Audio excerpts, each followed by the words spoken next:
What's up YouTube? This is Detroit Borg, and today Apple has announced the new iPad 2, and in this video we're just going to go through some of the changes and features that were announced today. Now the iPad 2 is virtually all new except for the display. The display is still the same resolution as the outgoing model, but the rest of it has been completely revised. Starting with the CPU, we now have a dual-core A5 1GHz processor replacing the 1GHz A4 processor from the outgoing iPad. This nearly doubles CPU performance and improves GPU performance by almost 9 times. Apple doesn't talk about RAM capacity, so we probably won't know that until one is dissected on March 11th.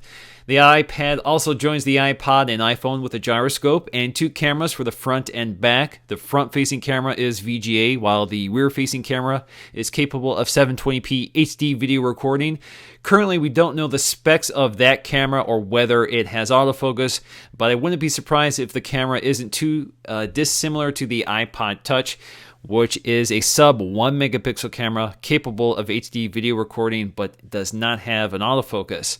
The iPad will also be 1/3 thinner than the outgoing iPad, which actually makes it thinner than the iPhone 4 and is about 15% lighter than iPad 1. Despite the horsepower bump, Apple still managed to preserve 10 hours of battery out of the thinner and lighter design, so that's pretty impressive. Apple has also released some new accessories with the iPad, including the Smart Cover, which is essentially replacing the Apple iPad cover, the folio-style cover. The Smart Cover uses magnets to connect to the front of the iPad. Basically, it only protects the front glass, not the body itself. The iPad interacts with the cover, turning on or off when the cover is opened or closed. The cover is also available in 10 different colors, 5 in leather and 5 in polyurethane. The interior is covered in microfiber to keep the screen clean. The cover also folds up to allow for tabletop use. I'm not sure I would prefer this over a traditional folio style case, but I'll certainly buy it and try it out anyway. Apple also introduced an HDMI connector to replace, or an HDMI adapter to replace the VGA adapter, which essentially works with the video mirroring feature of the new iPad, so you can finally output or directly output the screen of the iPad to a display in full 1080p, which is very nice to have. The iPad will launch on March 11th with iOS 4.3, which brings support for new apps for the iPad, such as iMovie, GarageBand, and Photo Booth, so I really look forward to testing those out for you guys. The iPad is available for order on March 11th, so you can order it online starting March 11th.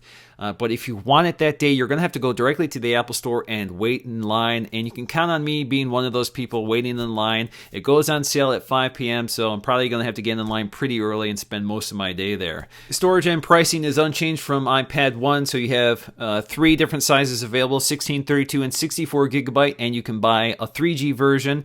The 3G version in the US is available for Verizon or AT&T. There are 2 different technologies, so they're not compatible with each other's network.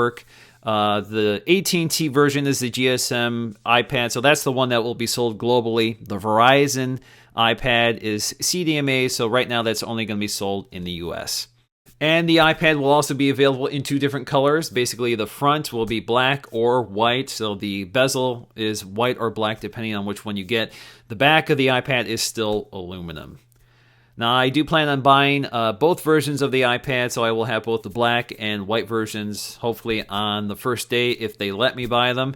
You never know what kind of limits they're going to place on the first day. So, once again, guys, this is Detroit Borg. I really look forward to bringing this to you very soon. Thanks for watching.